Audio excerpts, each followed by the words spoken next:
Tonight on Joy News Prime, Vice President leads fresh consultative meetings with stakeholders to build consensus on upcoming referendum on political party representation in local governance. Senior staff of Ghana Great Company threatening a strike from Friday over what they claim is the ECG's indebtedness to them to the tune of over 1 billion cedis. Close of work, Wednesday, December 4, all these debts are not paid. We will declare a sit-down strike. Following the sit-down strike, we shall impress on management to disconnect all customers indebted to us. National Peace Council dialogue on disbanding vigilantism suffers a hitch after the opposition National Democratic Congress fails to show up at the scheduled meeting on Thursday. We received information from the NDC this morning that the chairman is in court.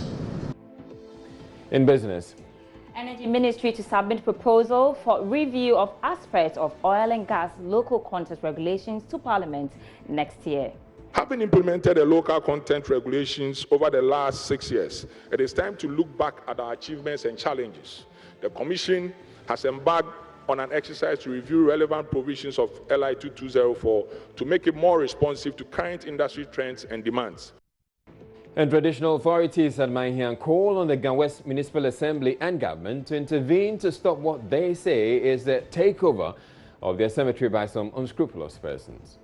Encroachment ebam eake bena for cemetery afokomimu shikemi bonu kwa ekometwe he komeni amechoni yeni cemetery ni biane amachu. I'm Israel and Joy News Prime comes to you live from the Joy News studio at Kokomlimili here in Accra with digital address GA09925539. Stay tuned in.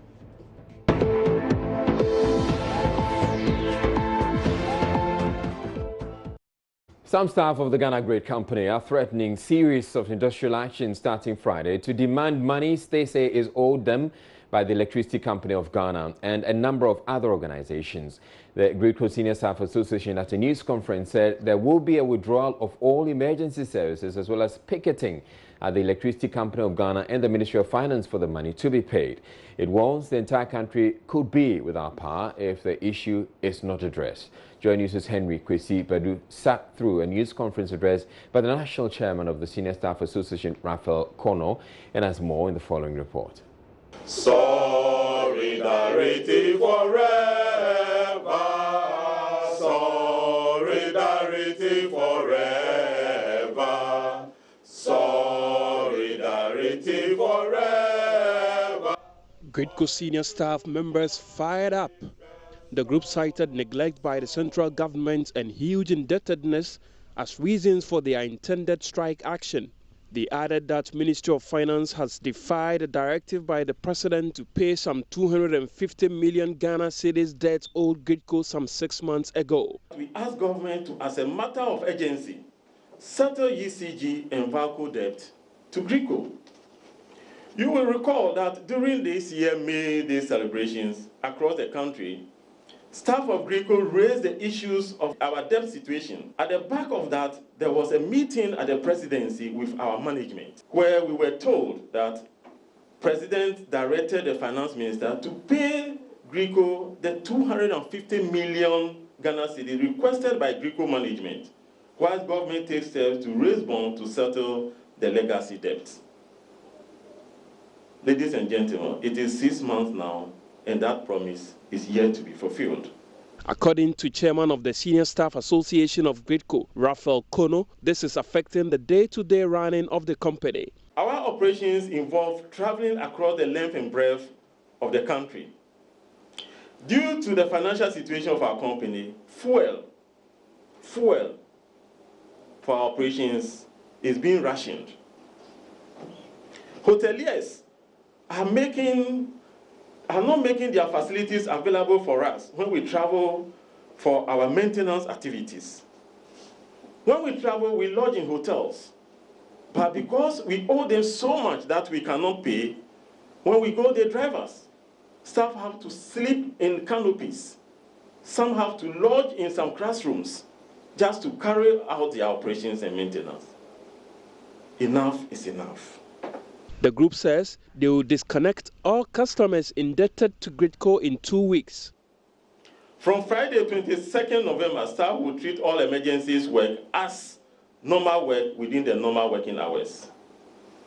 From Friday, 29th November 2019, staff are going to march to ECG office and the Ministry of Finance to picket in demand of our money. If by the close of work, Wednesday, December 4th, all these debts are not paid, we will declare a sit-down strike. Following the sit-down strike, we shall impress on management to disconnect all customers indebted to us. And management cannot stand in our way.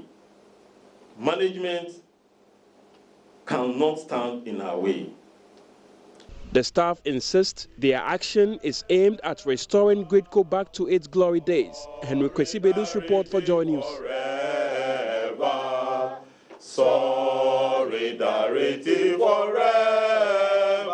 Government has begun fresh consultations with stakeholders to mobilize consensus on the upcoming referendum on the participation of political parties in local government elections.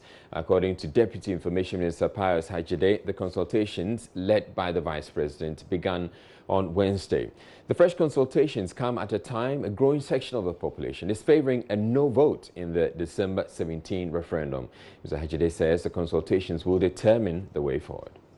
On the instructions of His Excellency the President, another round of engagement with stakeholders have resumed at the seat of government, led by His Excellency the Vice President and also the Minister for Local Government and Rural Development. These further engagements seek to clear up misconceptions about the purpose of the referendum and to build consensus on the way forward. You are right in the background that you established that there appears to be some growing controversy around what started off as a consensus, a national project, but there appears to be some fundamental misunderstandings and some misconceptions that, in the view of government, have to be cleared, and we have to do that by engaging with the stakeholders. These meetings resumed yesterday. The coalition of civil society organizations on the referendum was there. They made their representations. I also can confirm that leadership and membership of the Ghana Journalists Association was also engaged yesterday, and also the chiefs, National House of Chiefs, was also there. It is an event that is unfolding. We shall continue to engage with all the stakeholders to, like I said, clear up some of the misconceptions. The National Peace Council on Thursday was unable to complete its work on disbanding vigilantism due to the absence of the opposition NDC. The party, according to the Peace Council, said its members had roles to play at the trial involving its chairman, Samuel Ofosu-Ampofo. The governing MPP participated in the process and has pledged to endorse the final guidelines to be submitted by the Peace Council later. There's more in the following report. The fifth dialogue was supposed to be the last, with the political parties expected to sign the code of conduct. The seats reserved for the NDC, however, remained empty. Peace Council Chairman Professor Asante offered some explanation. The NDC could not attend this meeting today. However, it has pledged its commitment to the process and is ready to make further input into the roadmap and code of conduct by way of considering the issues raised today.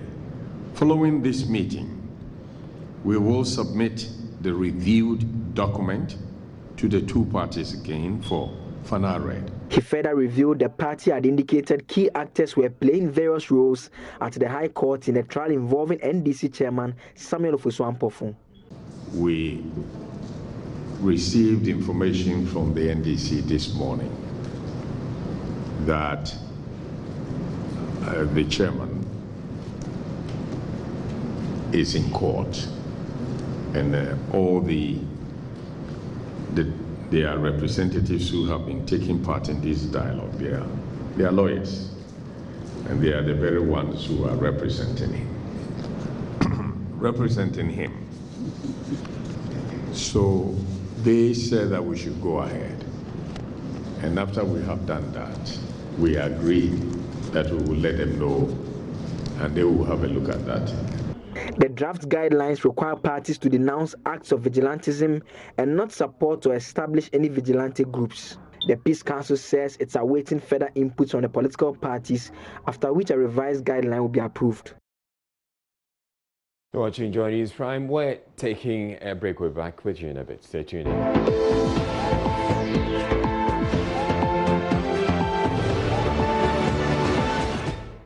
Service Workers Union of the Trades Union Congress, TUC, has given government a 2-week ultimatum to fix unresolved salary and welfare issues or be faced with a strike. Speaking at a news conference Thursday, Deputy General Secretary of the union, Franklin Owusu-Ansah, says issues such as payments of market premium and salary distortions have lingered since 2012, resulting in the redundancy of some of its members. There's more in the following report.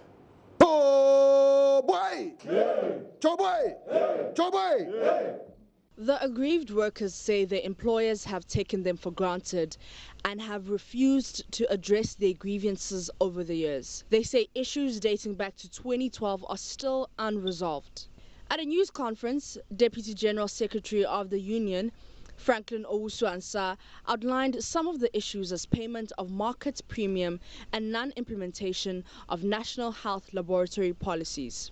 He mentioned that in December 2015, the Ministry of Health and its agencies signed a collective agreement with the Health Services Workers Union of the TUC to take effect from January 1st, 2016. They say despite efforts by all parties to successfully complete this document, the various health institutions failed to implement the collective agreement. Deputy General Secretary of the union, Franklin Owusu-Ansah, says though the union has completed the research and submitted the report to the NLC, no feedback has been received till date. It will be recalled that some junior level grades were upgraded from 3 levels to 4 levels by the Fair Wages and Salaries Commission in 2017. The Ministry of Finance gave approval for its implementation in a letter dated 10th August 2017. The union realized that this approval was given without the corresponding market premium. Hence, those who were promoted were made worse off.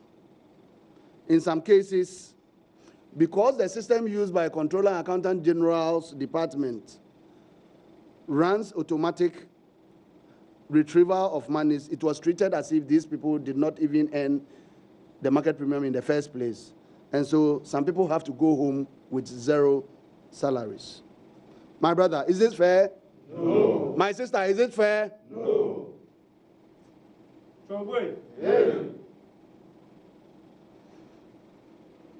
Non-implementation of the National Health Laboratory policies. Despite the signing and approval of the policies in 2013, as we sit here, we are yet to see these policies launched and implemented. Issues such as salary distortions and incremental credits also came up. The Owusu-Ansah says since 2012, when all health workers were migrated onto the single spine salary structure, they have not received any appreciable incremental credits. The ministry have employed this category of staff, yet they are not placed on structures of medical physicists, but on others. The situation has become very frustrating, and as a matter of urgency, we call on all the appropriate stakeholders to intervene. Number 4, no incremental credits. Since 2012, when all health workers were migrated onto the single spine salary structure, we had not received any appreciable incremental credits. The union recently found out that the human resource management software being used does not have incremental credits. For that matter, increments are done manually. Brothers and sisters, this is frustrating. In view of this, our members have been excluded from getting the yearly increments that they deserve, despite the fact that there hasn't been any adverse findings against them or any report which says that these people should not enjoy that. Brothers and sisters, what warrants this withholding of the incremental notches? We are requesting the government to, as a matter of urgency and with the understanding that we are operating in an essential service area, fix all the above within 2 weeks. Other than that, the union and its members will advise ourselves accordingly.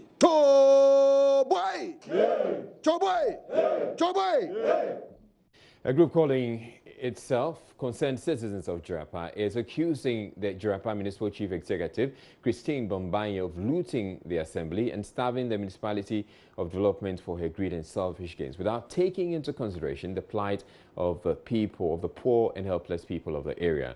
They want the president to remove the MCE from office. The group alleges, among others, that the MCE breached procurement procedures and awarded on contract the renovation of her official residence. The MCE, Christine Bombanye, however, has denied the allegations and is asking the president to set up a committee to investigate and ascertain the truth or otherwise. Joy News' Upper West correspondent Rafiq Salam reports from Jirapa. The demonstrators, calling themselves Concerned Citizens of Jirapa, and the new Patriotic Party first converged at the Jirapa Lorry Park to read a petition before hitting the Edward Saleh Street with chants of "We don't want the woman." They finally converged at the forecourt of the office of the Jirapa Municipal Assembly, where the leadership presented a petition to the Municipal Coordinating Director, Abudu Karimu, for onward submission to the President. Earlier at the Jirapa Lorry Park, the MPP constituency executives, led by the Assistant Secretary, Colin Stanya, reading the petition, accused the Jirapa Municipal Chief Executive, Christine Bombanye Amadou, of looting the assembly and starving the whole municipality of development for her greed and selfish gains without taking into consideration the plight of the poor and helpless people of the area. The demonstrators allege that she breached procurement procedures in the award of contracts for the renovation of her official residence. She decides all alone what to do with all those policies, government interventions, and projects to satisfy her personal ambition and welfare. Some examples include planting for food and jobs, construction of dams, educational scholarship awards, siting and drilling of boreholes, school feeding program, rural urban electrification, and all the others. She awards such contracts, which benefit most, especially people outside the municipality, who are her personal friends and close relatives, without considering the interests of the party. Her strained relationship with members of the party, especially 14 out of the 17 constituency executives, also came to the fore. The selfless SD Dombo's bones are wobbling and cracking, languishing in your stewardship to salvage his constituency. The legacy he left behind for his people in the constituency is being misappropriated by greedy people who won't let his soul rest in peace. His Excellency, we request you terminate the appointment of Christine Bombanye Amadou as MC for the Jirapa municipality. The demonstrators said they will advise themselves if the president failed to listen to them. We pray, Mr. President, we know we cannot force you. You have the right, you have the authority to either sack or leave her to continue. But that will be serious and will be detrimental to the success of the party in the Jirapa constituency. Meanwhile, the Jirapa Municipal Chief Executive, Christine Bombanye Amadou, has strenuously denied all allegations leveled against her. In the first place, the DC doesn't award contracts. There is a committee that is in charge of the award of contracts. And so if they say I have awarded a contract to the NDC chairman, that is a total lie. And I think I earlier on stated that if I am stating anything, it could be termed a lies. So my wish is that the presidency and the party set up a committee to investigate these allegations they have raised against me. Reporting for J News, Rafiq Salam, Jiruba.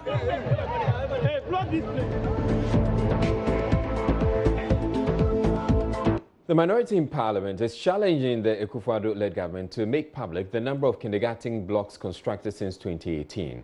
According to ranking member on the Education Committee, government promised to construct 200 of such blocks to boost access to early childhood education, but that is yet to materialize. The minority argues government's failure to pay attention to basic education is affecting the quality of education at the formative level. Contributing to the budget debate on the floor of the House on Thursday, Mr. Norchu Koto also accused government of a deliberate attempt to stifle education at the basic level by failing to supply the required textbooks. Education is suffering from serious neglect for some time now. This is because for the 3 years of this government, there isn't much you can talk about as far as infrastructure at that level is concerned.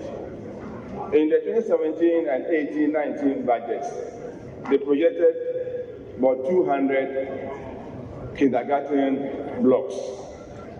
As we speak now, we are not told the number that has been completed.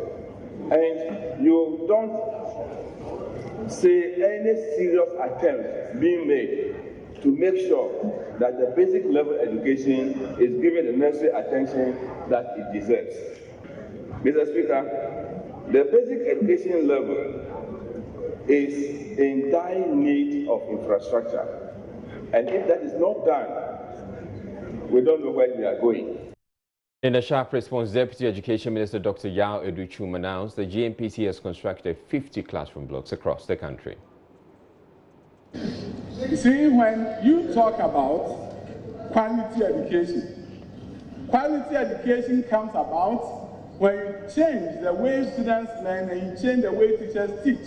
When you are able to bring about critical thinking in the curriculum, when you get students to be collaborative learners, when you get students to come together and become creative, that is what our curriculum promises, and that is what we are embarking upon. Now you have a president who says, I don't like the piecemeal approach to education reform.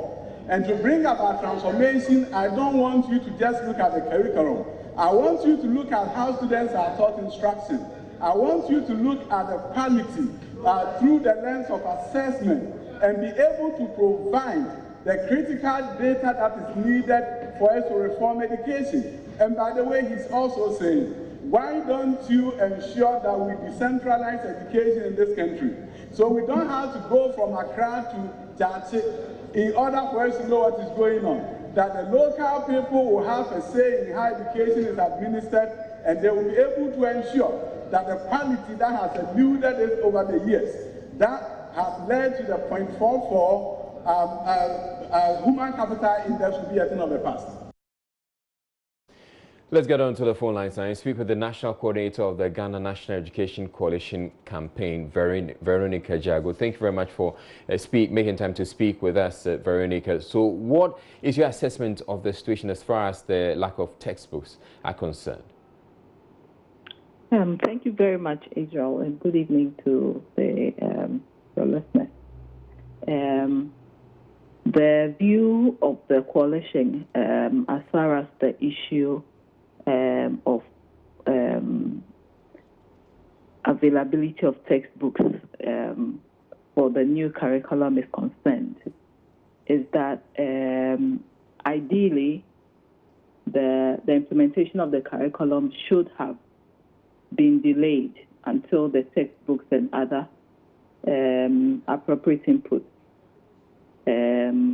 are ready, because without these resources, it will be difficult for effective teaching and learning to go on.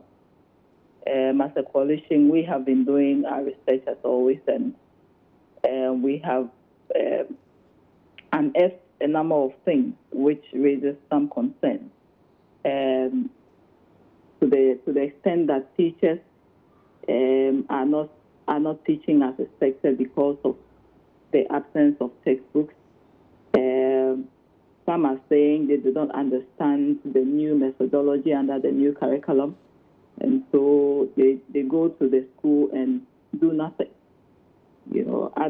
Others also complain that they do not have the capacity to develop content in the absence of the textbook.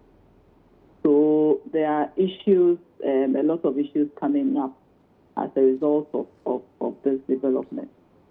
In the meantime, we haven't had any clear directive from the ministry or NACA to teachers as to what to do while waiting for the appropriate textbooks to be delivered. And that raises some concern. So we believe that as soon as possible, the ministry or NACA must, issue some directives to help teachers, to guide teachers on what to do in relation to the delivery of the new curriculum. If the situation is that teachers are not in a position to deliver effectively, then it's better to maintain the old curriculum until the textbooks are ready, so that the operationalization of the new curriculum will be effective. All right. Is there any indication how soon these textbooks will become available? Currently, we have not been giving any clear timeline, even though our checks with the ministry indicate that the process for approving the textbooks is on course, and they hope to complete that within a reasonable, clear timeline has been given so far. All right. Thank you very much, Veronica Giago. She is the national coordinator of the Ghana National Education Coalition campaign. You're watching Joy News.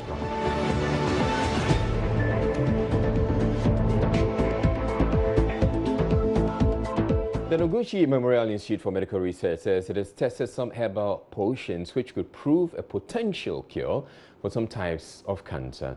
Officials say this is the outcome of work done by the institute with some local herbal practitioners since 2009. My colleague Ohiming Teria has more in the following report. AntiCancer Drug, Tasol and artemisinin, used in the treatment of malaria, were all derived from plants. Scientists and local herbalists are on a program spearheaded by Noguchi Institute on a cancer drug discovery mission. Researchers have identified and conducted trials with a number of plants believed to contain compounds needed for cancer drugs. Professor Regina Apia-Opon is head of Clinical Pathology Department at the University of Ghana and toxicologist at the Noguchi Memorial Institute. The Noguchi Institute has been researching into cancer, and we have a broader vision, and we have started off with drug discovery, and we have been working over the past few years trying to find drugs or plants with the potential to treat cancer. And so we have breast cancer, not only breast cancer, the other cancers, including breast cancer. And indeed, we have worked on a couple of plants that have shown interesting activities, and we are still working on them. And the idea is to come out with some plants, some compounds that can be developed further into drugs that will be useful on the market for treating breast cancer. So the idea is to see which compound is effective. And when this compound comes out, then you are getting a drug. Then you can make more of that compound, and then you can characterize the compound and then do a few other experiments to see, is it toxic? Because you have the plant itself, maybe people are using it's okay, but if you get the compound out of it, then you need to do animal toxicity first. Is it toxic to animals when they take it? What concentration should you use? What dose do you need that will treat it? And so we do all those things, and then because we have worked on it, tested it with in vitro, and tested it even on human Ghanaian breast cancer tissues, it is effective. Despite the progress made so far, Officials fear funding constraints could delay the project. Professor Apiopon says this is critical, especially as the institute will be required to work with external collaborators in areas of capacity limitation. Indeed, drug discovery can take a while. Like you said, it can take 10 years, it can take 20 years, but it can just take just about 10 years now, or even less, depending on the efforts and the funds that are available. Because you get a lot of support. For instance, this cancer is a critical condition. And so if you have something that is effective and you have stakeholders, people who are interested in supporting this work, then life gets much easier because there are steps that it has to go through. It has to go through a couple of, I cannot list all the steps, but it has to go through a couple of developmental steps. And we have to screen it very well to make sure that when it goes to the market, it's not going to create problems. Meanwhile, female employees of Anglo Ashanti have reached out to project partners with a donation of 27,000 Ghana cedis to support the initiative. Human Resource Superintendent at Anglo Ashanti, Hilda Ahin, presented a check for the amount. As a company, it's part of our social responsibility to support the health initiatives within our communities. So we decided to donate to the Noguchi Memorial Center so that they can help in their research to reduce the impact of breast cancer in Ghana. From Kumasi for Joy News, Ohimi Tiwia reporting.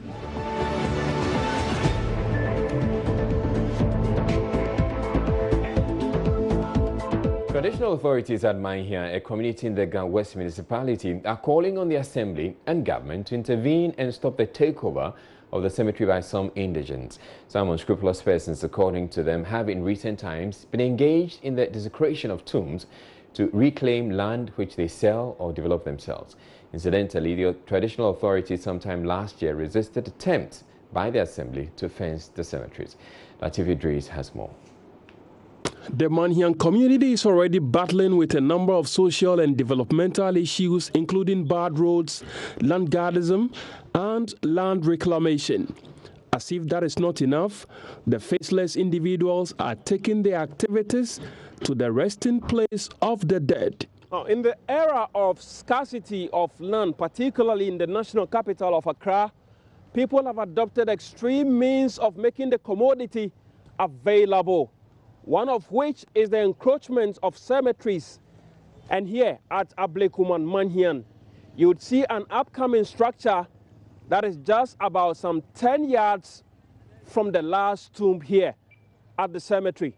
Cemetery encroachment ebam eake bena for cemetery afoko memo shikemi bonu pa ekometo he ekomeni amechoni yeni cemetery. The issue of the cemetery is a real challenge. Areas covered with grave at the time we were growing up have been encouraged by people, and today all those areas have been covered with buildings. We want to protect what is left of the cemetery. Wana ekumeni was stop ni bia ni lololo be e machine kan. It was cemetery le no na issue won mengbe koni moko encroach keyami. E wo bia ne podente we assembly asset committee ye je ni committee epo yemi. Ye committee yemi ni won kwani Gan West cemetery fe manfema no ni cemetery oje abakwe kuni afwe assembly denteke e ba afwe ke yale ni ke gate atana na wele workers ni ba asa mi fe ye jeme. Initially when the encroachment started, we start talking about it. So wherever they've reached, we stop them, we block them, and we constructed a road to separate where they've reached with the cemetery.